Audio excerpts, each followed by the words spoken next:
Pada video kali ini, saya akan sedikit menjelaskan tentang pengertian HNP dan beberapa penyebab HNP. Untuk pengertian HNP sendiri, yaitu HNP adalah hernia nucleus pulposus atau istilah awamnya adalah saraf kejepit. Kondisi ini biasanya terjadi pada beberapa area tubuh dari leher, bahu, punggung atas, pinggang, tangan, bokong, hingga kaki sekalipun. Hernia nucleus pulposus ini merupakan penyakit yang terjadi ketika bantalan ruas tulang belakang bergeser hingga menonjol keluar dan menekan saraf tulang belakang. Mayoritas HNP didominasi oleh usia lanjut.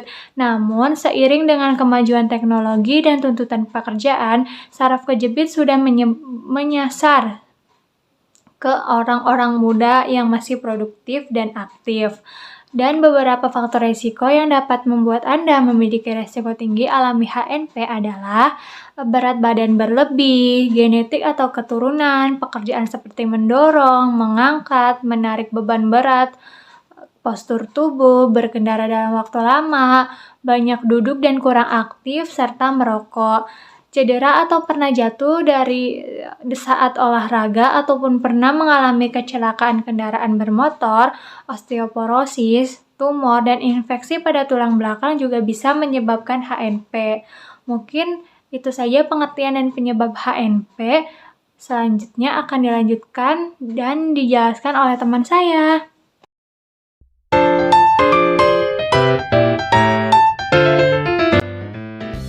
Baiklah, selanjutnya adalah gejala HNP. Gejala HNP bisa ringan hingga berat, tergantung pada ringan beratnya gejala derajat yang Anda alami. Bahkan HNP bisa sembuh dengan sendirinya jika yang Anda alami adalah derajat ringan. Jika gejala tidak kunjung hilang atau memburuk, dokter harus melakukan penanganan terkini atas dampak yang terjadi, yaitu nyeri.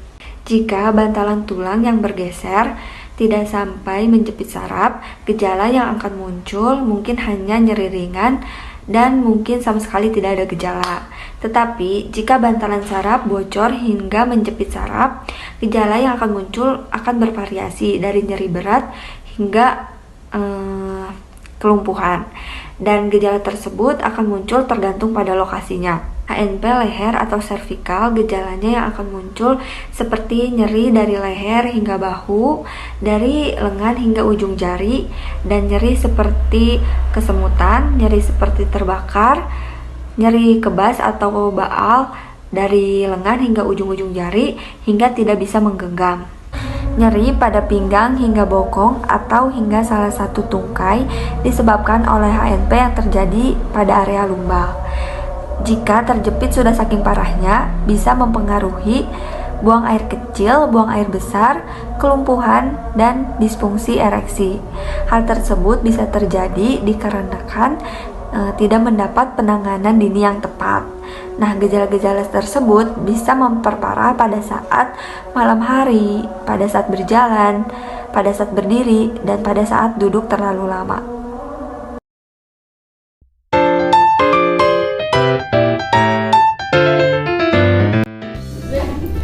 Assalamualaikum warahmatullahi wabarakatuh.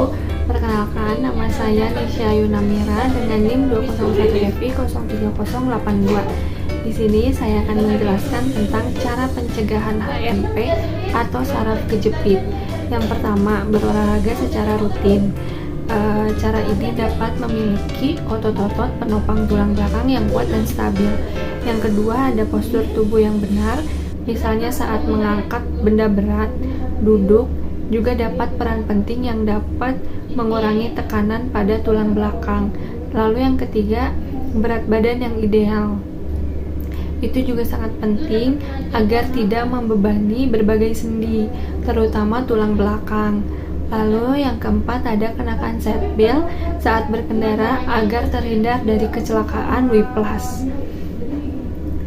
Lalu yang terakhir, melakukan peregangan dan pemanasan saat dan setelah olahraga.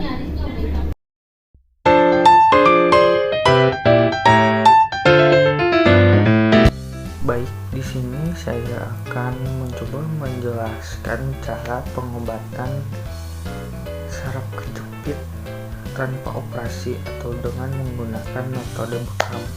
Dulu, penanganan atau pengobatan saraf kejepit tanpa operasi tidak memungkinkan karena teknologinya belum berkembang seperti sekarang. Perkembangan teknologi medis juga semakin canggih yang juga merambah ke metode atasi saraf kejepit tanpa operasi. Teknologi ini antara lain Disc-FX dapat menyediakan tonjolan bantalan tulang sehingga tidak menjepit saraf lagi dan nyeri pun akan mereda. Metode ini dapat dilakukan pada beberapa ruas bantalan ruang yang memiliki tingkat efektivitas hampir 80%. Lalu ada catheterize untuk mengantarkan obat anti nyeri langsung ke ruas tulang belakang atau area saraf yang terjepit. Lalu BES atau Bioportal Endoscopic Spine Surgery merupakan teknologi terkini endoskopi tulang belakang. Lalu ada radiofrekuensi ablasi yang selain dapat menuntaskan nyeri tulang belakang, juga dapat menuntaskan nyeri wajah sebelah akibat trigeminal neuralgia. Lalu injeksi steroid yang merupakan salah satu alternatif lain untuk atasi nyeri tulang belakang. Lalu ada endoskopi tulang belakang yang dapat atasi jepitan saraf pada leher dan lumbar atau pinggang. Keunggulan teknologi keunggulan teknologi tersebut antara lain proses pemulihan cepat tanpa tindakan bedah terbuka, hanya perlu bius lokal, prosesnya singkat tanpa rawat inap. Sebelumnya perlu persiapan apa aja? Untuk persiapannya yaitu melakukan pemeriksaan laboratorium EKG, infokan dokter tentang obat-obatan yang Anda minum, lalu berpuasa 6-8 jam. Baik, cukup sekian yang bisa saya sampaikan.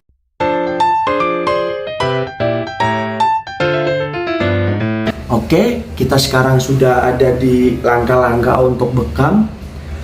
Yang pertama, beri minyak, bisa minyak zaitun atau minyak-minyak yang lainnya agar tidak lecet di punggung pasien ya. Minyak. Setelah itu tangan digerakkan dari atas sampai bawah. Lebih baik kanan dulu ya. Setelah kanan baru kiri. Seperti ini. Jika dirasa sudah, pindah ke kiri. Dan jika sudah dirasa sudah juga untuk kanan dan kirinya, setelah itu lanjut ke step selanjutnya. Buat seluncur dengan menggunakan cuff. Seperti tadi, dari kanan dulu baru kiri dan dari atas ke bawah. Dibuat sampai biasanya punggungnya sudah kelihatan merah.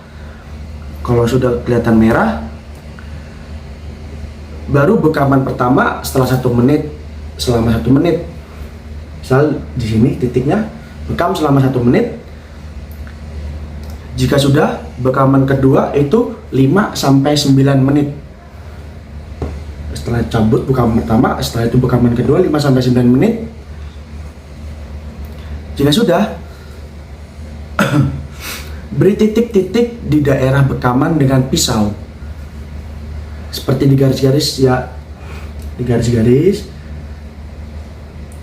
Setelah itu di cuff atau dibekam lagi selama 5 menit ya. 5 menit.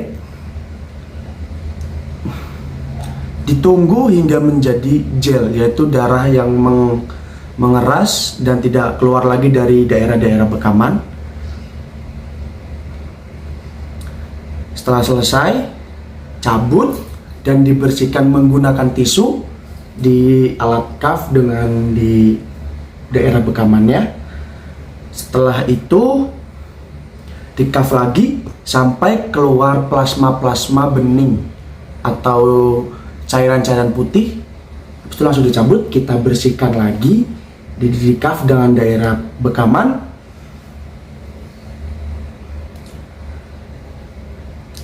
Dan beritahu kepada pasien untuk tidak mandi selama 3 jam.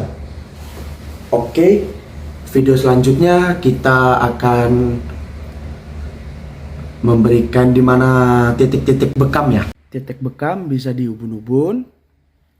Setelah itu di leher, kiri dan kanan, di tulang servikal, bisa di sini di benjolan ini, di pundak kiri dan kanan. Setelah itu ada di pinggang sejajar dengan pusar, kiri dan kanannya, dan di tulang ekor di sini. Kira-kira itu titik-titik bekam yang bisa digunakan untuk bekam. Terima kasih. Wassalamualaikum warahmatullahi wabarakatuh.